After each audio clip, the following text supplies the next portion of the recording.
Visit Desert Voice. 915 TALK. The world is looking at El Paso. What will we say to the world? From the KELP studio in El Paso, this is 915 Talk. And now your host. Good afternoon.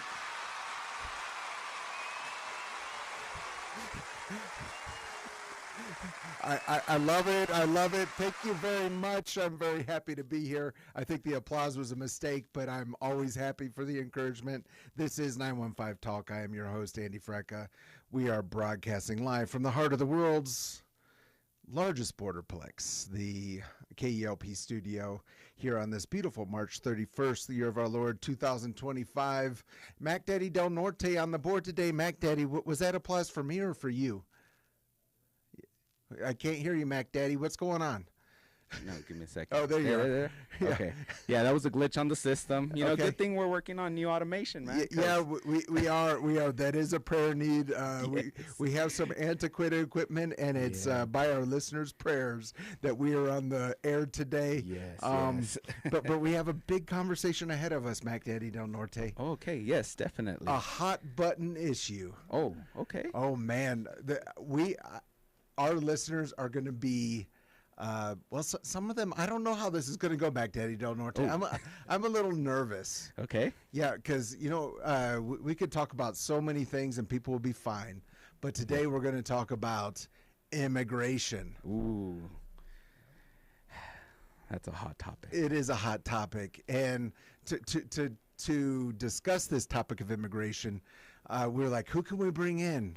Because we do need to be discussing this. We need to have conversations about it. I think a lot of people think in their mind that they have the answer or they're just closed to having a conversation. We need to start having these conversations, learning from each other. So I thought, who better to bring in but a bass player? Ooh, bass player. Yeah, we brought in a bass player. He is the bass player for, you ever heard of Dusty Boots? Definitely. Yeah. El Paso's favorite Christian cowboy band. Yes. Yeah. And for those our listeners who came to the KELP open house, we had Dusty Boots here.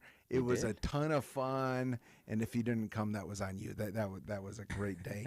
But he's not just a bass player. Yeah, he's a licensed minister. That's pretty good, right, Mac Daddy? Oh, yeah, definitely.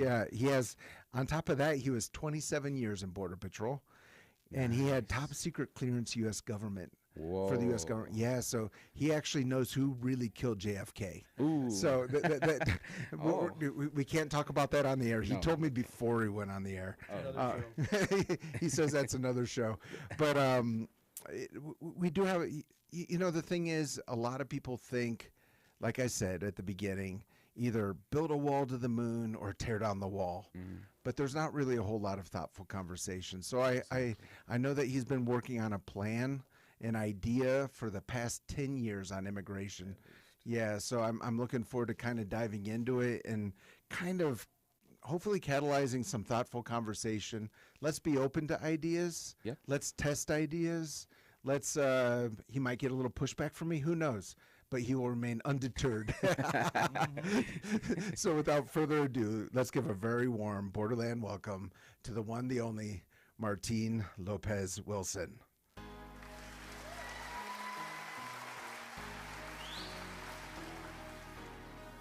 Martin, welcome to 915 Talk. Hey, man, it's great to be here. Yeah, you're a regular listener, right? I am. Yeah, that's great. You told me you've been listening to KELP since, I believe it was Ronald Reagan's second term in the Oval Office. Back in the day when I was working the line. Yeah. Love it. So you are a true son of the borderland. Correct. Yeah, but not this borderland. A little bit farther south. You grew up in Laredo. That's right. Born and raised Laredo, Texas. Yeah. Back when it was a small town. It's grown since then. Like El Paso, like a weed. Yeah, wow. And so what brought you to El Paso? The Border Patrol. The Border Patrol. That's right. Yeah, and were you dreaming of moving to El Paso, or? No, not at all. As a matter of fact, the people that were being hired were being sent to California. Oh, wow. And I was ready to go to California, but luckily they opened up a class and sent a bunch of us here to the El Paso sector. Oh, wow. Are you disappointed you didn't end up in California? Not at all, no. No. I had friends who left and went to California, and they explained how things were over there. Oh. Not only for work, but as far as the economy and living there. Was Sure, yeah, expensive. yeah. Well, working in Border Patrol is a lucrative profession, isn't it? It makes a nice living, yeah. Yeah. Yeah. But it's probably easier to make a living in El Paso on Border Patrol salary than in California. And some other places that are really expensive to live in. Yeah. Right, sure. Okay, so what was El Paso what you expected it to be when you moved here? You know, it's funny that it reminds me of Laredo because the river runs the same way from kind of north, coming down south, and then east, and then it makes that curve. Right. Same thing in Laredo. And the bridges are in about the same place, and so it's like coming home. Oh, wow. Yeah. That's kind of fun. Culture, the food, the people, all the same. Right. And so you've been a chaplain, you've done so many things. As a matter of fact, when I introduced you, it was almost a little bit silly because your resume was so long I could have spent the entire program reading from it. True. But you retired some years ago. When did you actually retire? In September, late September 2012. 2012. Yes. And so really since then you've been working on this idea for immigration reform. Is that what you call it? Yeah, I was just putting it on paper because the idea, the work, the exposure to what was the Border Patrol then as opposed to now. Mm-hmm. You know, when we went to hold the line and did the blockade, it changed everything. Right. That was the first step in the process of changing everything. And then, Okay. of course, later on with all the asylum issues and everything, it just made it so different. Right. And it's different now than it was in 2012 for sure. Oh, definitely, yeah. Yeah, and even in recent months with new administration, it's always evolving. But you know, I suppose that once you're retired, you could forget about all that, but you haven't forgotten. No, I have a sense of responsibility, patriotism, if you will. March 7th of 2007, I opened Congress in prayer as a Border Patrol chaplain.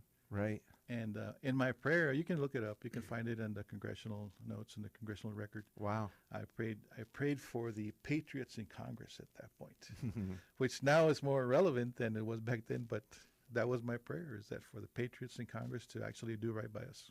Right. Do you believe that the government actually wants to fix the immigration crisis? You know, one of the things that I always think about when we say the government this or the government that, and in some cases, you know, it's not the government, it's the taxpayers, it's the people. Okay. Does government want to fix it? No, because factions are going to lose prestige and power. Right. But we, the people, have spoken, and I think that's key because that's our Constitution. We are Right. the ones who have the ability to direct to make the direction for the country. Yeah, well, even during your time in Border Patrol, you would have seen the political parties kind of flip on this issue.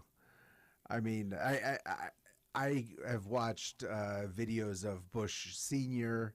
and Ronald Reagan. What they said about immigration is very different than what is being said today by the Republican Party. Now, the world has changed. I want to be fair. But it is interesting how the parties have kind of changed their rhetoric over the years, and you saw that while you were in Border Patrol. All the time, yeah. Even today, we see constantly on the media where the Democratic Party and their representatives and all the way up to the executive branch used to speak of immigration, used to speak of deportation. I think Obama was the one who had deported the most. Right. During his term. Yeah. That is so interesting you bring that up. I think a lot of people just think that the Republicans have done deportations, the Democrats aren't doing anything, but you're saying Obama deported more than anyone. The deportation in chief. Yeah. Keeping everyone busy for a minute. I appreciate that you said that. And I am reminded that I must remind our audience that all the views and opinions represented on this program are strictly those of the speakers and do not necessarily represent KELP, Cornerstone Broadcasting, On Earth Media, et cetera, et cetera. We're just two guys talking. Yeah. But Martin, you've done a lot more than talking over the years. You're sitting here with a binder in front of you of what you think some of the solutions could be. So help me understand what the problem is and what the solution could be. Yeah, I've put my proposal, not my proposal, but my plan on paper here in the last few years, thinking more seriously about trying to expose our government, our politicians, and all those folks that have anything to do with immigration to this idea of the immigration system that I have. Mm-hmm. Lately, I waited. I was going to do this last year, this time last year. And then I waited until after the election. I waited until after the election also to see what would be forthcoming from the White House as far as immigration. And so many things have changed, but and I'll put my plan up on my website so that people can take a look at it, take it down. Right. A lot of the things that I put on paper are already happening. And so waiting until now has helped me to kind of look at it again and again and again because a lot of the things that I mentioned on the plan are already happening. Mm-hmm. You know, so I have a list of 20-something odd points which I can just kind of touch on, so that folks can get an understanding, an idea. There's a big issue with the costs. Now we hear the case where the president wants to have a mass deportation. Right. And I'll get into that because we can't pay for mass deportation, but there's a solution. Well, what you're saying is the president wants to do a mass deportation, but Doge won't approve it? Well, I'm just joking. You're probably right, because we're into cost savings, and, right. And you mentioned those in cost savings. I think that my plan would also do a big cost savings to the country. Right. You said before we went on air that your plan will save us $1 trillion. You asked me what I thought of it. I said I'm totally on board with your plan. I just want a very, very, very small percentage of that. Yeah, I mean, it's an infinitesimal amount. Yes. So do I, by the way. But you're saying these mass deportations cost money. Yeah, they do. It's going to cost a lot of money, billions of dollars. And I say $1 trillion because, people throw around those words today like if it was nothing. Mm-hmm. I can't understand what $1 trillion is. Sure. Or $1 billion. Right. I know $1 million because I know that's 1,000, but yeah. Beyond that, it's like, well, $1 billion's 1,000 million. Yeah. Yeah. So go figure now, 9 zeros. Yeah. It's impossible to apply that amount of money to anything, right? Is you can't hardly right. Rationalize that. Right.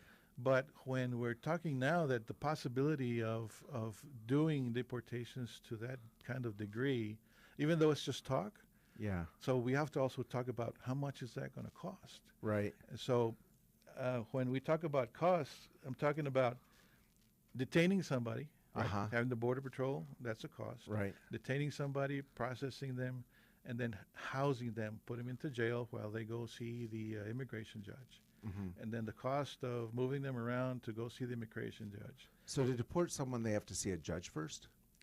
It's when we get the notice to appear, the NTA, then that person can bond out in some instances, but they have to be detained until they go before an immigration judge to determine their eligibility to stay in the country. So a Border Patrol agent can't single-handedly deport anyone? Well, it used to be when I came on board something called a voluntary return.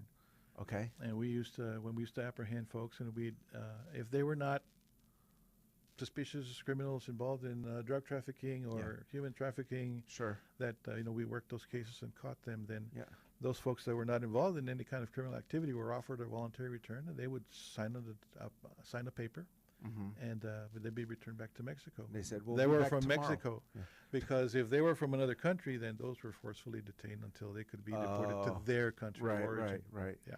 Okay. So, but at this point, what you're saying is these mass deportations, each person has to appear before a judge. There's the cost of housing them while they're waiting for the hearing, and then, of course, the transportation back to their home nation. Because from what I understand, when you deport someone, you cannot just throw them on the other side of the wall, so to speak. You have to send them back to their home nation. Isn't that correct? Yeah, that's correct. Yeah. Or like we're seeing today, they're being sent to a third country that's agreeing to hold them and house them. So that's interesting. I never suspected that could happen. But it's interesting. We live in interesting times. I saw the planes flying to, it was Honduras, right? There was one to Honduras and one to El Salvador as well. Right. So how are we going to save money?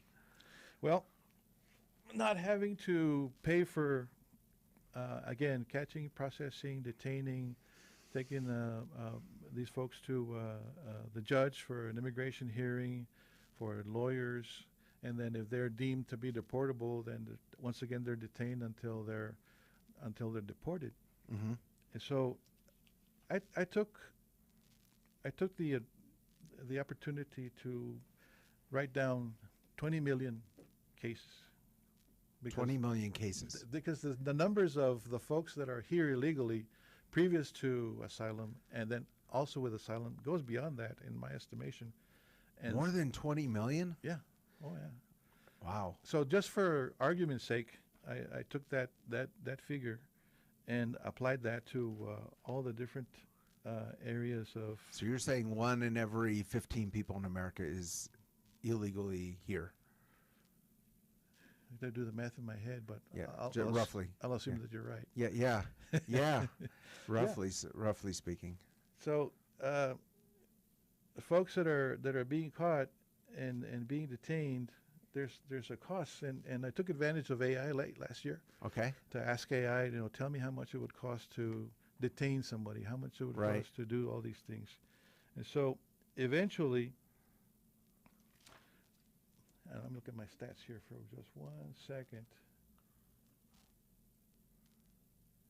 Eventually, the cost for deporting one person would run in the neighborhood of... I'm sorry for the dead air, but... Yeah. So here's a low estimate for 500 cases per year, 20,000 cases. 500 cases per judge. It would take 40,000 judges to... 40,000 judges. 40,000 judges. And we have somewhere in the area about 700. Okay. So... Mac Daddy Del Norte and I can be judges. You could be asylum officers with that amount of training. Why not? Yeah. Right. So this expense is enormous. Well, we can't, if we're looking at through Doge to take the amount of dollars that they've are uncovering, and hopefully their target is saving us $1 trillion, right? Just through fraud, waste, and abuse. So imagine if we were to do the deportations for all these folks that are here, with just a general estimate of 20 million folks. I mean, that would be, it would just be enormous. It would be billions for sure. Right. I say $1 trillion just to grab attention, but billions for sure because of that cost. The exorbitant amount of money that would be needed to deport all these folks that are here illegally. So what's the answer then? Well, here we go. So my part of the plan to save this money would be to first and foremost is to offer work visas for those people that are here, not the asylum seekers. They have to go through the process, but for the folks that are here, have been here for a while, that are working folks, that are hardworking, family-oriented folks, that have been here for a while and not been in trouble with the law, is for them to come to an immigration office and apply for a work visa. Okay. And give them a work visa, a document, a piece of paper that says they've come into the office, they've told us who they are here, and they've told us who they were before they came here, because we know that a lot of people change their names Sure. All the time. And so you bring in your documentation, you tell us who you are, we'll give you a work permit, and you don't have to be worried anymore about being caught and deported, because that work permit's going to be your ticket to stay here and continue the work that you've been doing for years. Right. And honest work, not being a person that's problematic or in any way, Criminal shape, or or form, anything a like criminal in our midst. Mm-hmm. And so you've given that document, and then we would have a card to follow that would be machine readable, so that they could swipe it at their employers, swipe it when they leave the country to go visit, swipe it when they come in, and their relatives can come in under a visitor's visa, B1 visitor's visa, or a B2 visitor's visa. And when I used to talk to people that I would apprehend, I would ask them, why are you coming? And exclusively, all of them would say, for the work, for the money, to make money to send back home. Yeah.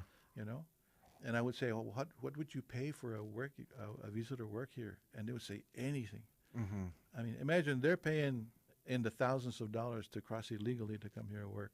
Yeah. If they could pay some fraction of that to get a work visa, I mean, there would be lines of folks waiting. Yeah, well, I mean, it's interesting. Trump has, from what I understand, offered these golden cards or whatever they're called, and how much are they? $5 million or? I think $5 million. Yeah, whatever it is. So what you're offering is an aluminum card. A copper card. Yeah, copper. Yeah, just something a little bit more affordable for people who don't have $5 million, but where it's not about. Well, it is about the money, but it's not about the United States suddenly getting $5 million put in the bank account. Right. No, these folks, there would be a cost, right? Because you'd have to admit that you're here legally, and you'd have to pay some kind of fee and some kind of penalty for being here, a civil penalty for being here illegally. Right. So that you could get this work visa. Right. And so, like I said, you get the work visa. It's machine readable, so then we would know who's here, who's with them, where they're working, all this information. Right. That we could get on these folks. Now, these folks are the ones, like I said, who've been here for a long time and not troublemakers of any kind. Understood. So I want to get into a little bit how taxes would work for these folks, because I do think that's another way that the United States is losing money if they're not in a system where they're paying taxes. But first, we're going to take a break. For those of you who just joined us, we're with the legendary bass player, Martin Lopez Wilson of Dusty Boots here in El Paso. He is an ordained Baptist pastor, but also spent 27 years in Border Patrol. I think it's important for us to have these conversations on hot button issues, just where we can learn from each other, get some new ideas. We are faith-based radio, so we believe that our God is a God of wisdom, and he can open up our thought process to new things that will really serve both our nation and him well. So I really appreciate this conversation. We're going to go into a break. Oh, before we go into break, this is your daily reminder, that 915 Talk is listener supported. This airtime is covered and produced by Desert Voice Media. If you would like to join with what we're doing, you can go to desertvoice.media, and we made that donate button just giant and green so you wouldn't miss it. You can donate securely online. You can donate by check, however you want.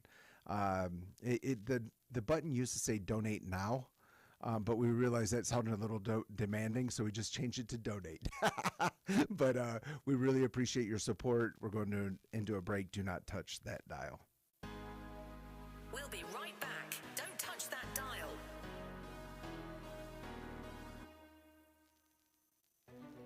Hey, this is Pastor Ricky Alcantara from Better News Radio right here in El Paso, Texas. And I want to extend a special invitation to you to join us on Easter Sunday. Our church, Cross of Grace, is going to be gathering in a special off-site service at McKelligan Canyon. We hope to fill up that amphitheater with people singing about and hearing about the good news of Jesus Christ. You can find more information on our special Easter service at crossofgrace.net.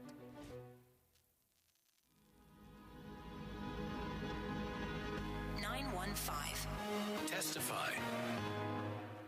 I used to be a hardcore Catholic. I actually wasn't giving all praise and honor to God or Jesus Christ. I was worshiping the Virgin Mary, and little by little I started seeing things that were just not right, and it was by listening to your radio station. I would like to tell you how I came upon this station. I used to work for a concrete company, and we were working on 24-hour shifts, and my truck was assigned to somebody at night. So when I came in the morning, they changed all my stations, and so I had my stations already programmed. So I was changing it, and I came upon KLP. And so I left it there because they called me into dispatch to go get my ticket.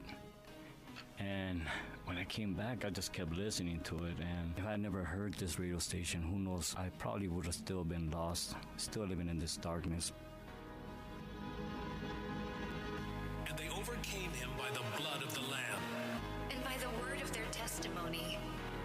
KELPradio.com. We're back. You're listening to 915 Talk.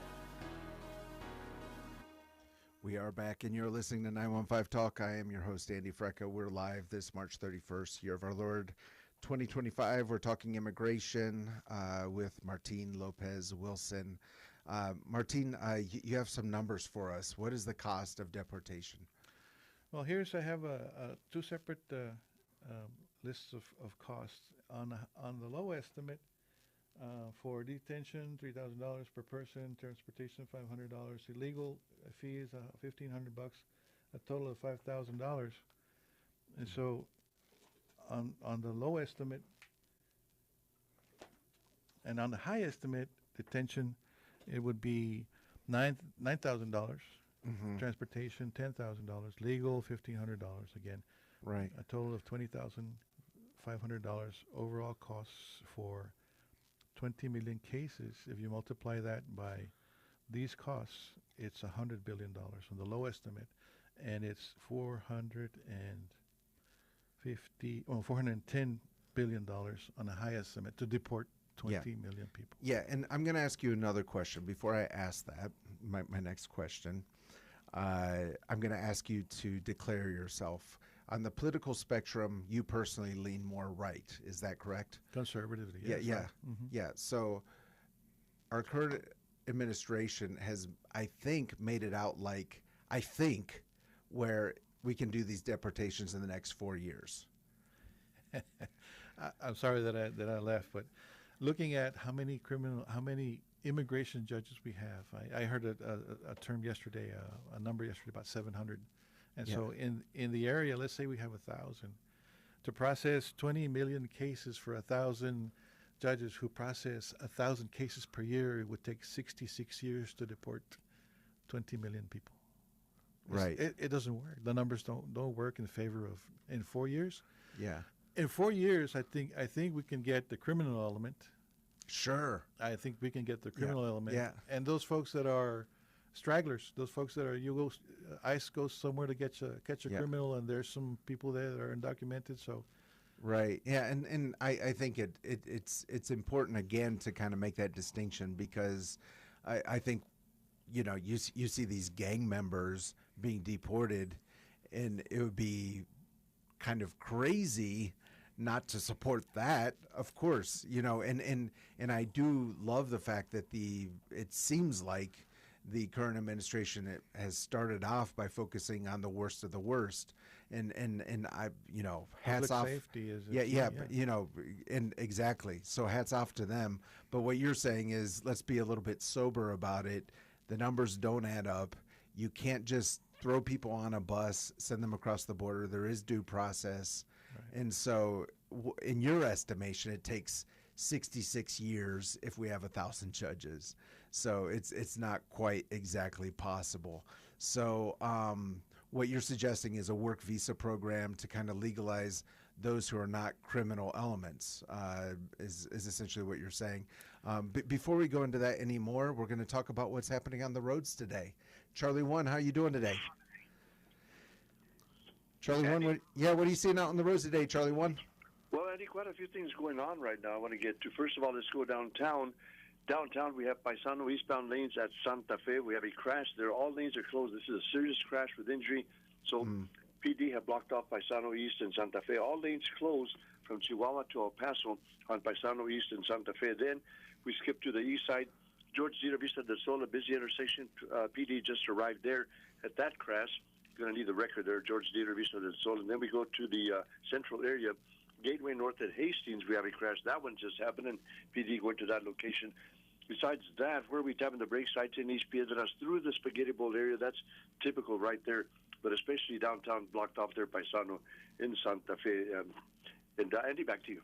Thank you, Charlie. One, tell me about the Daily Menudo. Got that delicious menudo. That's breakfast, lunch, and dinner special. The Mexican plate seafood menudo every day. Vegetarian options. It's all there at Mi Pueblito Cafe, 3120 Traywood. And they have that 9:35 Comida Corrida lunch special, 11 to 2. That's Mi Pueblito Cafe. Andy. Yeah, thank you, Charlie. One, for the report. Lots going on today. Yes, sir. Yeah, bye. And we're back with Martin Lopez Wilson. We're talking, again, immigration. Sounds like we're having some problems on the bridges. So that's another immigration problem. But you're saying that there's this huge issue, but we need to offer work visas, essentially. It's interesting to me because most of our regular listeners know that I spent many years in Russia. I went through the immigration system in Russia as a foreigner. I essentially ended up with what's the equivalent of a green card. But in Russia, they also offer something very similar to what you're saying, because Russia also has work immigrants. They don't come from, well, they actually also come from the South, but they don't come from Latin or South America. They come from Tajikistan, Kyrgyzstan, Uzbekistan, places like that. And they offered essentially very similar to what you're saying. You had to prove your criminal, you had to show your criminal record that you didn't have one. Then you had to go to it was kind of like I'm trying to think of how you call this in English, but it's like the narcotics division of the hospital and prove that you're not a drug addict. On top of that, you had to go to multiple doctors to prove that you don't have communicable diseases. The disease that I found in there that was a little bit silly was leprosy, but you had to prove you didn't have leprosy. And then there were a few things that were a little bit outrageous, like our newborn son on his way from the hospital. We had to stop at the narcotics division of the hospital to get a piece of paper that he was not on record as being a drug addict after being born. But they had this whole system. And then what they also offered for these immigrants was they actually didn't pay income tax like a Russian citizen would. Instead, they paid a flat tax each month to be in the country. And, and you think of a city like Moscow, I don't think I'm exaggerating to say there's probably 1 million, the metro Moscow area is 20 million people. So it's probably at least 1 million people on this program in Moscow. And each of them paying that flat tax every month was probably a pretty big shot in the arm to the economy. Right. Yeah. And what is it that you see with the need? Do you think we need these immigrants for labor, or you think it's just like it's a lost cause deporting them, so we have to do the best with what we can? No, there was an interesting fact that I heard just yesterday that basically the birth rate in the world, basically humanity is dying. And so we have a very small birth rate here in the United States. And so we're going to need the labor force. Sure. We're going to need the labor force. They're here already, illegally or not. They're here already. They're providing foods, services, and the service industry. They're already providing all these services. And so we're going to need them. Now, what I'm talking about is going to take, a decade to really identify and make a correction of decades worth of illegal immigration. Yeah. Well, I mean, I just want to stop right there because everyone has their feelings about what's happening, and really the border being stopped in a lot of ways. But regardless of how you look at it, the United States has to take an inventory of where we're at, right? And kind of get a grip. Where if the border is just completely porous, like what do you do with that? It's just like a never-ending problem. But if we have at least a temporary stop, we can look at where we're at and what we can do moving forward. Exactly. So now that the border is being closed, you know, as the border is being closed, I heard that the military is going to have a sort of a zone where they're going to be watchful over, and then the Border Patrol is going to be working behind them to catch, you know, whatever else they need to do. But the idea of counting who's here, right? Illegally, we're gonna if this were to come to fruition, we would know who's here. Right. So now we have an accounting. Right. The people who apply for asylum, we know who they are. So we have an accounting of that. Right. And so this would help to identify those folks, and those folks that are here would be subject to an IRS income tax. Yeah. Right. They'd be subject to vehicle insurance if they drive. You know, medical insurance if they're working, medical insurance. Right. So they're not a burden on society. Yeah. You know, so they would have to comply with all these things. Yeah. To be able to remain here. Are they allowed to vote? No. Yeah, I'm just checking.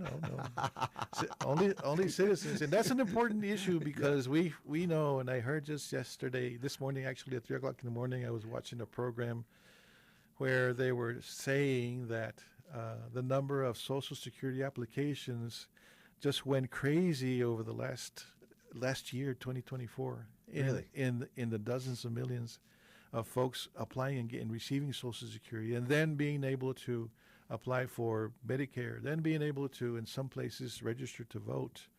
And so all this activity, if this plan would come to fruition, or any part of it, I mean, my idea is once again, it's just about doing the right thing. I'm just a guy. Doing the right thing, being patriotic, and understanding that even in the Bible that talks about foreigners coming into the land that don't have the same rights as a citizen. And let me explain that a little bit. When somebody comes here and they're criminally caught, they have rights to representation. They have a right to be treated humanely, to be taken care of, to be fed. But they don't have the same rights as a citizen. They don't have the right to vote. Right. You know, they don't have the right to apply and get Social Security, Medicare, Medicaid, and all these things. That's not a right for someone who is not a citizen. And so we would be able to have an accounting of who's here, and I'm talking about 8 years, 10 years before we actually are able to understand in the clinical way where we are. Right. And then from there, then able to make adjustments to the economy, adjustments to the processes for people immigrating into the United States. Right. You know, we have a list of folks that are applying legally to come here. We have a list of folks who are applying for asylum. We have a list of folks who are here illegally who would I think that they would come in once the word gets around, hey, you know, they gave you a piece of paper and you can work and you don't have to worry about being deported. Yeah. There would be lines to get that status. Yeah. You know, understanding the and requirements. To pay for it. Yeah. Understanding the requirements. I mean, they would pay for it because, like I said, I used to ask, I pay anything for a work visa. Sure. That's not a worry. Yeah. If there's a legal process or framework to pay taxes, many of them, if not most of them, would happily do that.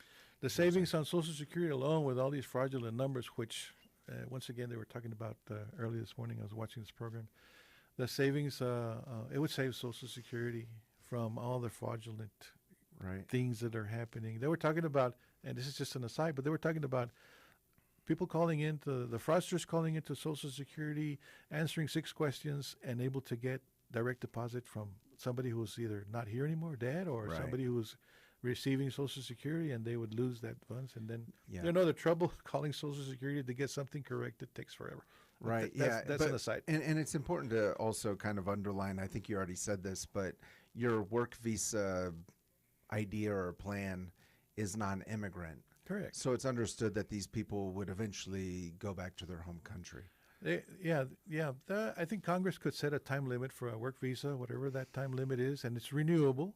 So you wouldn't lose it once you had it, unless you became one of those people who were involved in moral turpitude or criminality of some kind.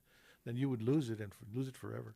Right. But those folks that have this visa, it's a non-immigrant visa. It's not here to immigrate. Just come here to work. That's all. Yeah, and what you're also, I guess, hinting at is maybe you could work for 20 years in the United States, just to throw out a number, but you would not get Social Security.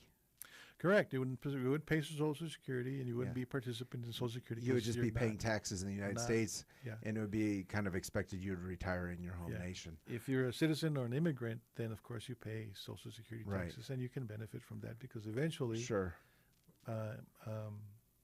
green card holders, residents also want to become citizens as well. Not all do, but yeah, it's interesting to me that this is something I've thought about before as well. I've heard, and I'm not prepared to give exact numbers, but there's immense amounts of fruits and vegetables that have rotted on the plant because we don't have enough immigrant labor. I've heard that as well, and documentaries that they've made about the need for the field hands. Yes, right. But unfortunately, if there's no potential framework, then the company's going to do the only thing they know to do, and the immigrants are going to do the only thing they know to do. And as you said, they are a burden on society. They're driving around without driver's licenses. They're not paying taxes. They're not in a system where they can, maybe being fingerprinted or whatever the case may be, so that they can be held liable for any, unlawful activities. So, love that. Let's talk for a moment about asylum, because you were Border Patrol. I happened to help a few friends from overseas who were actually in Christian mission work get asylum in the United States. Mm-hmm. But what I learned during that process was a lot of people don't know what asylum was. I didn't know what it was. But if someone's coming to the United States, they cannot apply for asylum just for economic reasons, right? Not at all. Yeah. It's specifically set for, in the case where somebody from a foreign country is being pursued, is being threatened with their livelihood or their lives, because of the political disagreement with the controlling parties or whatever, right? Then there has to be a case for that fear, right? And you have to establish fear. And so when those folks come into a port of entry and ask for asylum, they don't get it. They get a date with the immigration judge, so they can look at it and then decide whether it's a valid case or not. Yeah, as a matter of fact, that was interesting to me that the asylum candidates that I knew, the Border Patrol or the CBP knew when they were arriving. They actually had an appointment at that port of entry. Mm-hmm. And so it could be said very fairly that it was legal. It was legal entry. Right. But they're immediately handed a court summons. And so really for those asylum candidates, it's guilty until proven innocent. So to speak, yeah. Yeah. And so that's what I don't know if many people understand is they go through a whole court process after crossing the border. It's ultimately not up to that CBP agent to decide their eligibility as an asylum seeker. Yeah. No, it's not. They don't get to decide it. The problem again comes back to how many judges we have and how many applications for asylum. Right. And so you get a notice to appear, an NTA notice to appear, and gives you a court date. Yeah. Somewhere along the lines of 6 years from the date that they apply for. Yeah. Well, I will say from personal experience, my friends, in the state of Texas, it's much, much quicker. Texas will rip off the Band-Aid. It's 3 hearings. 3 hearings they have to go to ultimately to get that asylum status approved or rejected. In El Paso, my friend had the whole process done in about 1.5 years. Some other friends went to the West Coast, and they haven't had their first hearing yet. It might happen in 2028, and there's 2 more hearings after that. And so that's exactly to your point. It's a backlog of judges. There's not enough judges in the system. So with all that in mind, are you suggesting to move to this program, work visa, et cetera, but keep the border closed for the foreseeable future? Yeah, exactly. Close the border, right, mm-hmm. for our safety. Enforce the border for our safety. I think that if most people who would come in and apply for the work visa would be granted that just based upon a criminal check and getting the documentations, also their fingerprints and DNA. Because well, we run across all the time with folks who had an identity here and an identity over there, wherever they're from, and they got their fake documents at the corner store or somebody outside the corner store and go and get their Social Security and their driver's license, and so that's what they could show to represent when they make an application, a 9-9 for work. That's how Mac Daddy Del Norte gets into the clubs. There you go. Yeah. He's shaking his head. He says it's not true. Fake news. No, it's not. Yeah. So I worked worksite enforcement as a detail for I think 6 months or so, and so we would go over to an establishment, and where we suspected that there was persons undocumented that were working without documents, and we would do a check.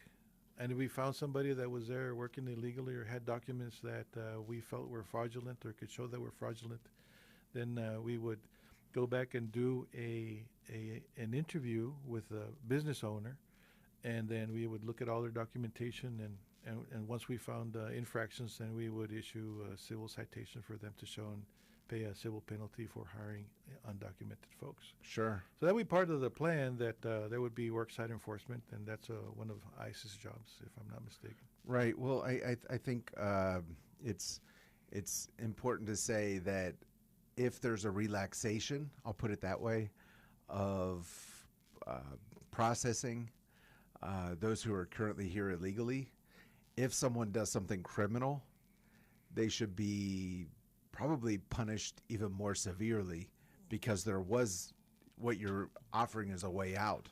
The opportunity. Yeah. Yeah, a permanent disbarment from coming back into the country. Yeah. There are cases where folks have claimed U.S. city when they cross the bridge and they're not citizens. Mm-hmm. They're permanently, or at least when I was working, they were permanently banned from coming back into the country for false claiming American citizenship. So that standard would have to be set also for these folks who got this opportunity and wasted it. Right. Banned for life. Yeah. If you're just joining with us, I remind you that we're with Martin Lopez Wilson. He is the bass player of Dusty Boots, El Paso's Christian cowboy band. He's 27 years in Border Patrol, also an ordained Baptist minister. Just talking about what some of the realistic ideas could be to move forward with the immigration crisis. I know it's in the forefront of many of our minds here in El Paso, particularly here in the borderland. We're going to go into a break. Do not touch that dial. We'll be right back. Don't touch that dial.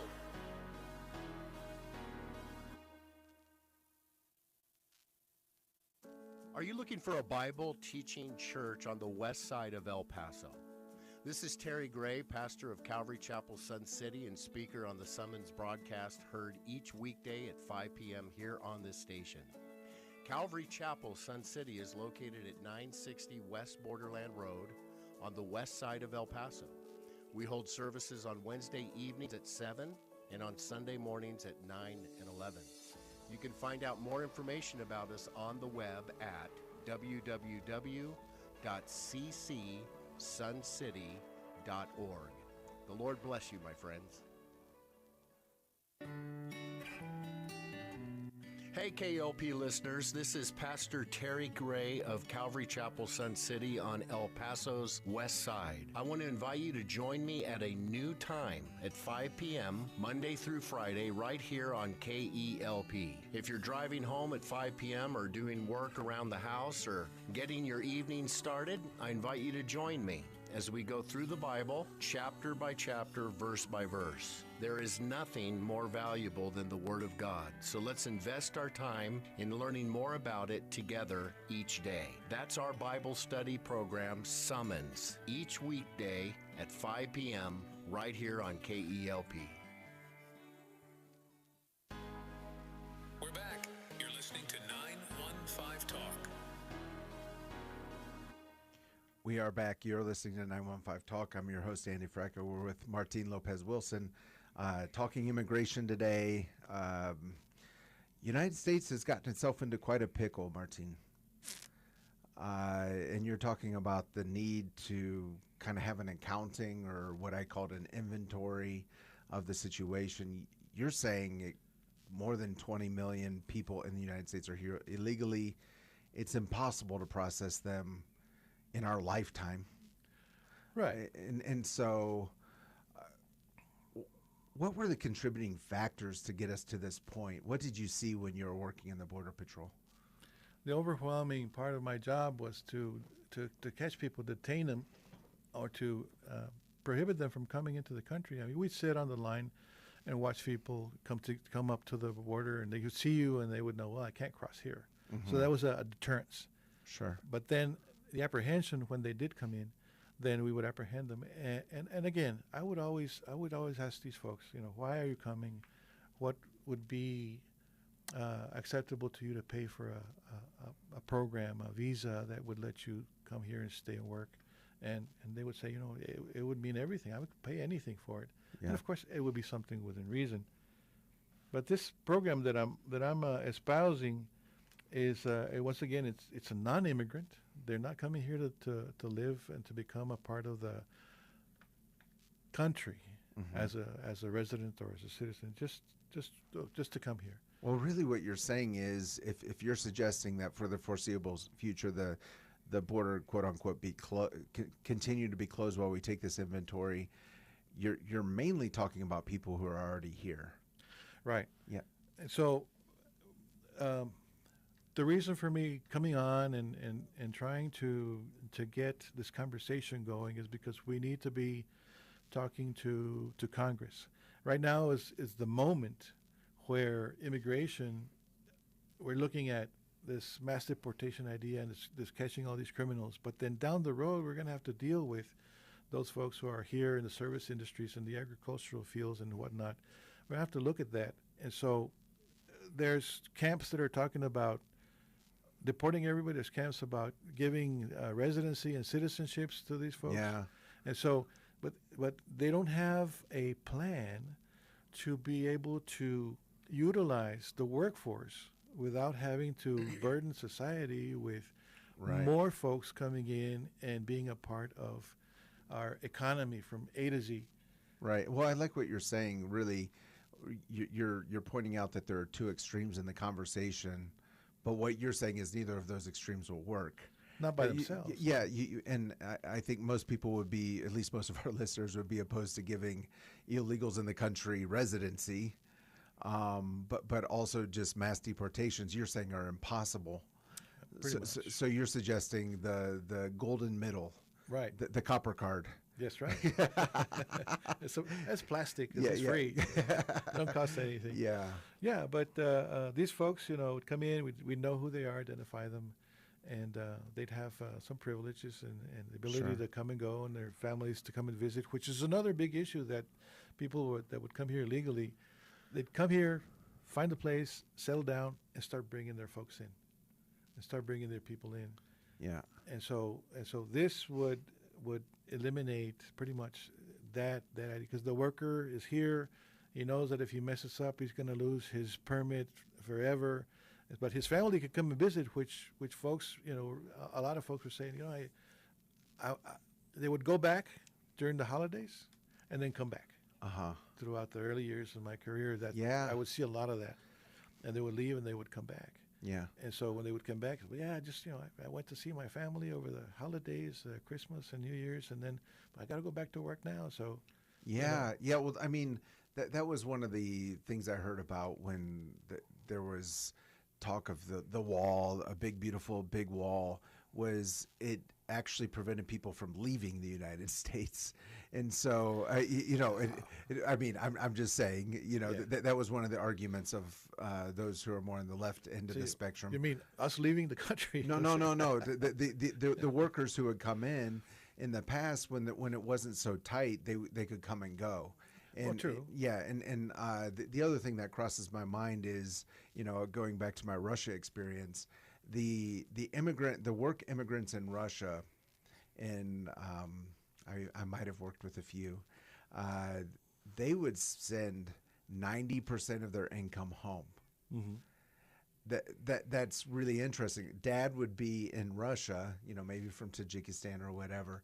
90%, he would be living on almost nothing.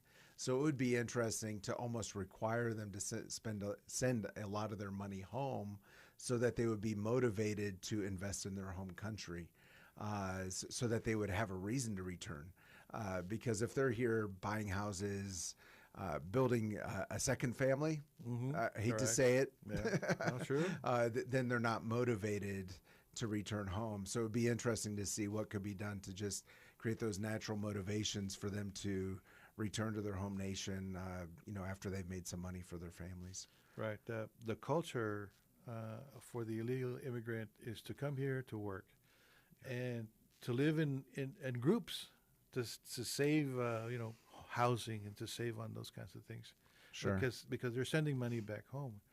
And there's a statistic that you can find. I mean, anybody can look it up, how much money is sent back towards their families. Right. I mean, all these electronic ways to send transfer funds and whatnot. Right. You can find that out, and it's a lot of money. Sure. A lot of money. Right. So what that money goes to is to help their families back home. Right. And they used to say a lot. I'm going to send this money back home, and my family's going to put up a little business. Yeah. And get going that way. Yeah. So that was a lot of that. Sure. A lot of that. Sure. So for those of you who are listening, we've been talking for, I think 54 minutes. I want to remind you that we're having a civil conversation discussing ideas on immigration. We don't need to be afraid of these conversations. Love the thought that you put into this, Martin. You have a website? I do. Yeah. BordertownMinistries.org. BordertownMinistries.org. So if you want to be a part of the conversation, I'd encourage you to go there. You can get in touch with Martin. Also, you can go to the KELP Radio Facebook page. This whole conversation is there in video form. Use that comment section to chime in with your thoughts. Let's continue these conversations. Let's be talking border issues. Let's not be afraid as the church in the borderland to learn from each other and to discuss these hot button issues. Right. As a spiritual person, as a pastor, retired pastor, Yeah. I want to say that we need to look at these things in a form of loving our brother. I mean, we're charged with loving our neighbor. Sure. And so these folks are our neighbors in a sense, so we want to be able to have a heart and Sure. look for a process that can help solve all our immigration problems this way. I love it. Love it. Thank you for coming in, Martin. And thank you, all of you who have been listening. This has been a production of Desert Voice Media. To learn more and to listen to all previous conversations, you can visit desertvoice.media. That's the website, desertvoice.media, and look for that 915 Talk link. And as we always say, let's learn to love our city, love our neighbor, and give God all the glory. This has been 915 Talk. You have been listening to 915 Talk, a production of Desert Voice Media. In order to listen to previous editions of 915 Talk, just visit desertvoice.media. Let's learn together to love our city, love our neighbors, and give God all the glory.